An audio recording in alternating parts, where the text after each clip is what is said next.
Welcome to the Naples Community Church Podcast with Pastor Kurt Anderson. Thank you for joining us today. We hope you find this sermon inspires you, builds your faith, and gives you perspective to see God moving in your life. We trust God has great things in store for you. Enjoy today's message.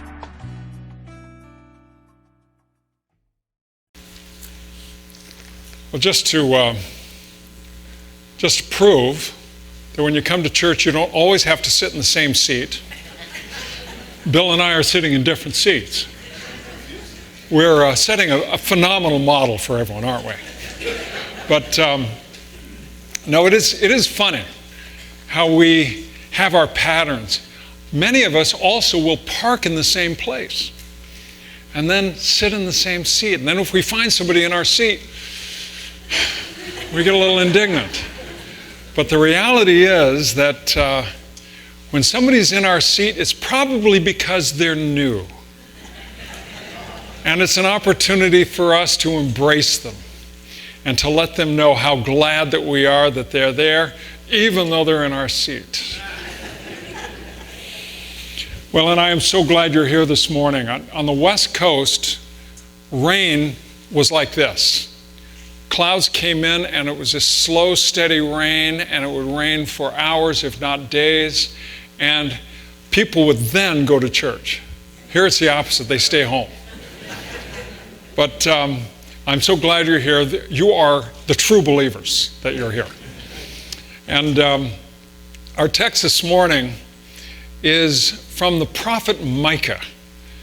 And Micah carried on his prophecy at a very interesting seam in the time of God's people. Because Israel to the north had been hauled off by the Assyrian Empire, and Assyria was threatening the south. So the so-called 10 lost tribes to the north of Israel were taken away and scattered all around the region. And then Micah speaks, and he also then is prophesying about this horrific time. And it's about 125 years later that Babylon comes and defeats Judah. So this is a bad time in their history. And it's a time when prophets rose up and spoke words of doom and warning. And in the midst of it, Micah also is speaking words of doom and warning. But then he also offers these words of hope. Hear the word of God as it comes to us from the prophet. But you, O Bethlehem Ephrathah, are only a small village among all the peoples of Judah. Yet a ruler of Israel will come from you, one whose origins are from the distant past. The people of Israel will be abandoned to their enemies until the woman in labor gives birth. Then at last his fellow countrymen will return from exile to their own land, and he will stand to lead his flock with the Lord's strength, in the majesty of the name of the Lord his God. Then his people will live there undisturbed, for he will be highly honored around the world, and he will be the source of peace. May God add his understanding to this hearing of his word. The Old Testament, actually, in a manner that isn't really all that obvious, predicts the coming of Jesus. And as a matter of fact, the early church, because the Jews didn't recognize Jesus as the Messiah, the early church poured through the scriptures to try to find where it might be these prophecies that anticipated the coming of the Messiah. So they went through and they scoured the scriptures to find out, how is it that this one who is risen is the one who was prophesied? How is it this is the Messiah? And they found these passages, but some of the passages that are predictions of the early church, that the church identified, were also some passages that the people of God, the Jewish people, also recognized. And this is one of them. This is one of them because it starts all the way back with Jacob. Jacob, who lost his wife Rachel as she was giving birth to their youngest son, Reuben. Pardon me. I forgot his name. Reuben's the oldest, and now I'm locked out. Pardon? Benjamin, thank you. Thank you, Dawn. Will you stand right here and whisper in my ear? So Benjamin, she dies in childbirth or soon after childbirth, and Jacob then builds a tower, and it's called Migdal Eder, which means the tower of the flock. And it's sort of a reminder of his dear wife, this wonderful bride of his that gave him all those children. And so this tower of the flock is built, and it's built between Jerusalem and Bethlehem. And then Micah picks up this image of the tower of the flock and says that when the Messiah comes, there will be glorious declarations at the tower of the flock, at Migdal Eder, which is just outside Jerusalem. And it was a place where sometimes shepherds would go up high and watch their flocks, and it was also a place where the flocks would be gathered in. And then he makes this statement about how small is Bethlehem. Just a tiny wide spot in the road south of Jerusalem. How small and insignificant it is. And yet from this one will come a ruler out of tiny Bethlehem. And then this harkens back to the insignificance of the ruler of Israel that was King David. For Samuel, when Samuel went to find the next king after Saul had failed, Samuel went to Jesse and his boys, and his boys came out. Jesse comes out with his boys. Here's Abinadab. He's got a Letterman's jacket on. He's got, he's Phi Beta Kappa from college, and went to, dare I say, he went to UC Santa Barbara, and so Samuel sees him and says, "Certainly this is the one." God whispers to Samuel, and he says, No, don't look at the outside. God doesn't look at the outside. Look at the heart. And so all of the sons of Jesse come paraded by. And Samuel says, "Is there any other?" Well, there's the kid. He's out watching the sheep because somebody has to. So they bring in David. The least of them, the most insignificant of them, is brought in. So we have this theme that is then repeated in the Gospel of Matthew in the 2nd chapter. When the wise men show up in Jerusalem, it's the religious authorities that say that the one who is coming is going to be born in Bethlehem. So in other words, the early church is not responsible for this. Even the religious authorities, those who were working with Herod, those who were responsible ultimately for the slaughter of the innocents in Bethlehem, they participated in this by repeating that prophecy. But what's so significant in this is the attention to the least, the insignificant, the one who is so small, the one who is virtually unnoticed, the one who's looked over. That's $100. The one who's overlooked.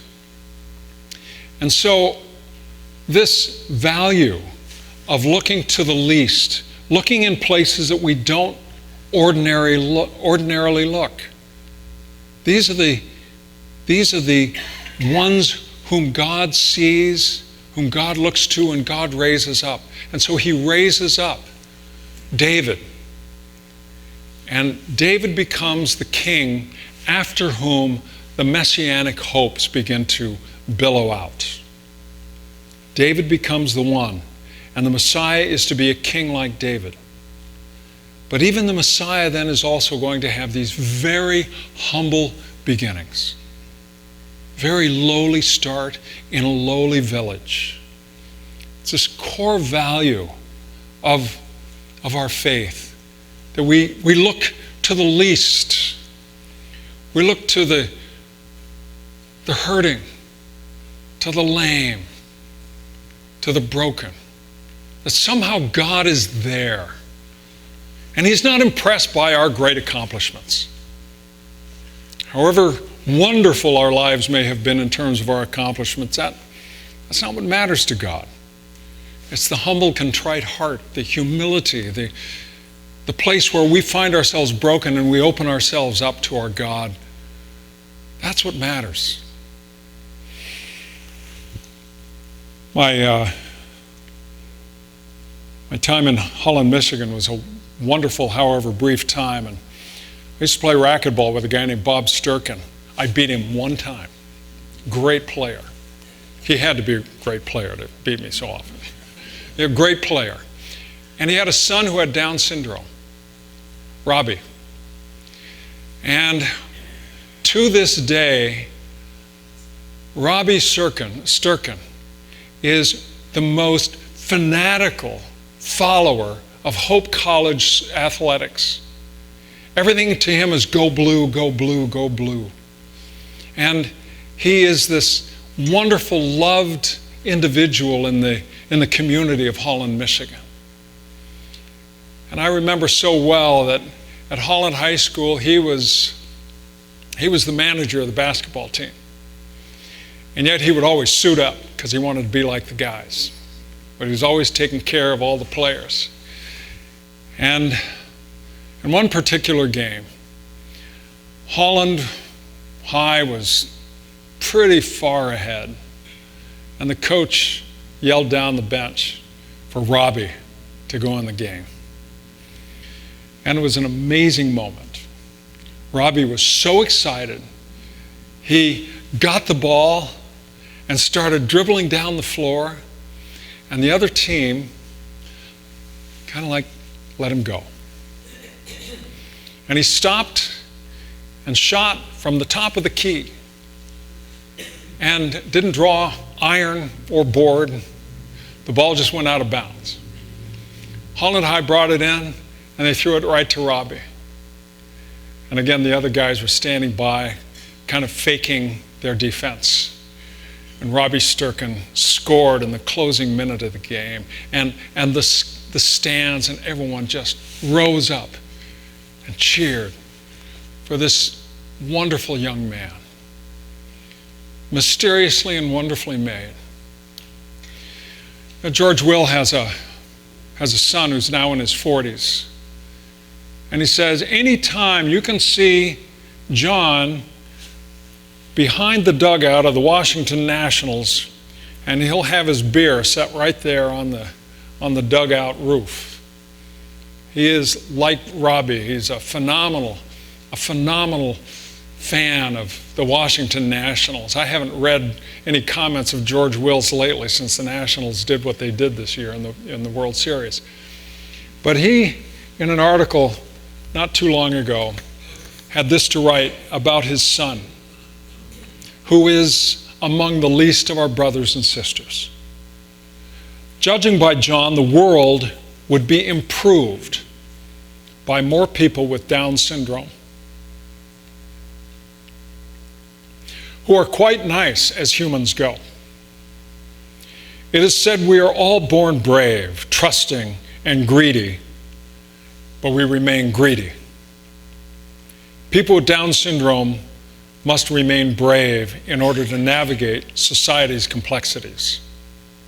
They have no choice but to be trusting, because with limited understanding and limited abilities to communicate misunderstandings, they always depend on the kindness of strangers.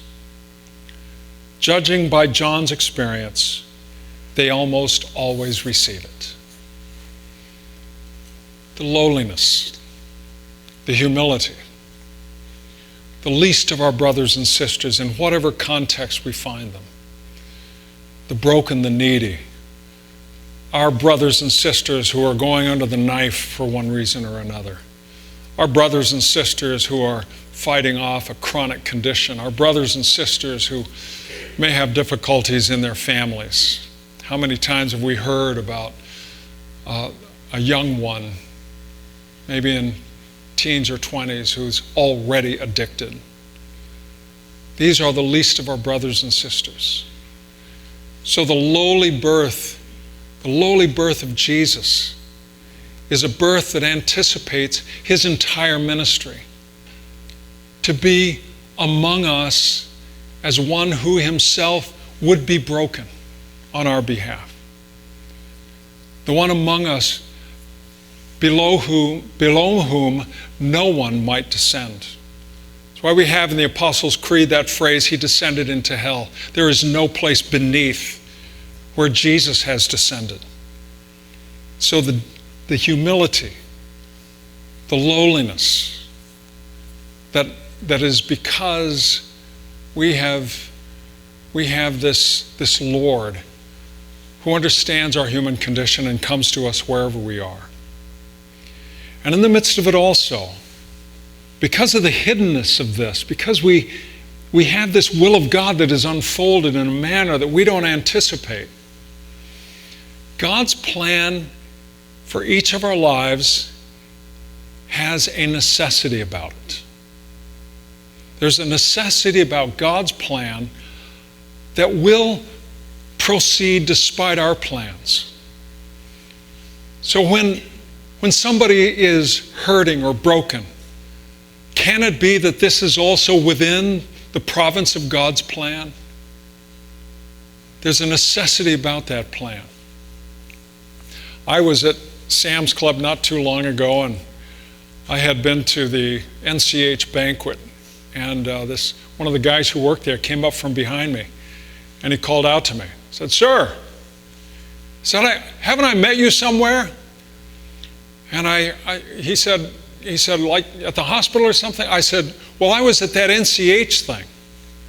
And he said, "Oh yeah, my wife was one of the recognized nurses who was a part of that." I said, "Oh really, that's great." And we talked a little bit, and I made the comment that I was a minister. And he said, "You?" He said, "I thought you were some big doctor." I'm just a big minister. But it struck me because when I was a senior in high school, first semester, I was taking advanced algebra, sitting in the back with other guys on the basketball team, goofing around, joking, not listening. I think I got a C in the class, which for me was unheard of up to that point. But I wanted to go into medicine. I wanted to be a doctor, a big one. So I went to UC Santa Barbara and I started taking Chem 1A, biology, and just did horrible, awful.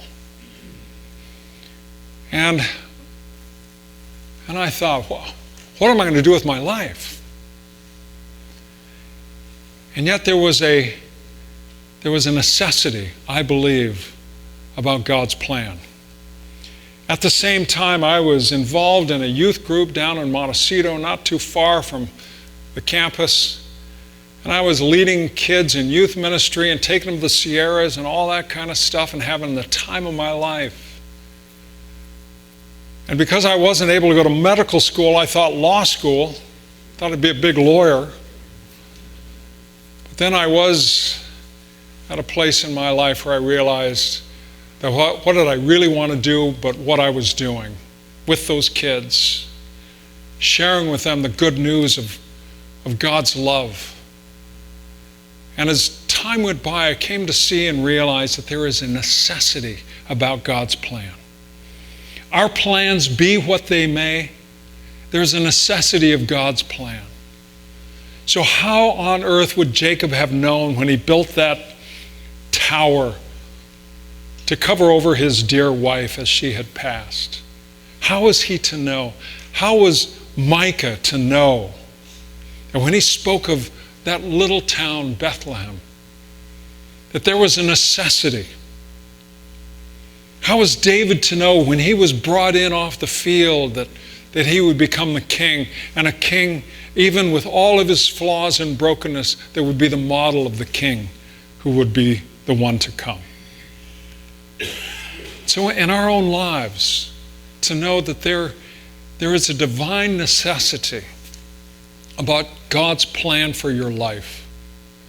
And perhaps the greatest challenge we have in this life is to embrace that plan and to live out what God has called us to be. Will you bow with me in prayer?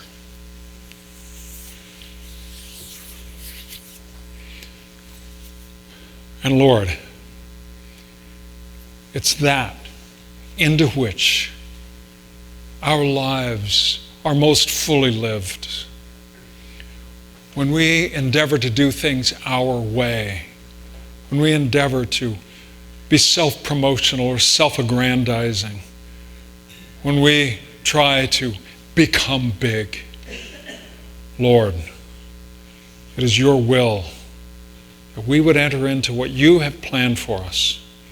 And there is no time in our lives when that plan might not be known and when our steps might not follow the steps of your Son. So move us, O Lord, according to your will. In Jesus' name, amen. If you enjoyed today's podcast, there are a few things you can do.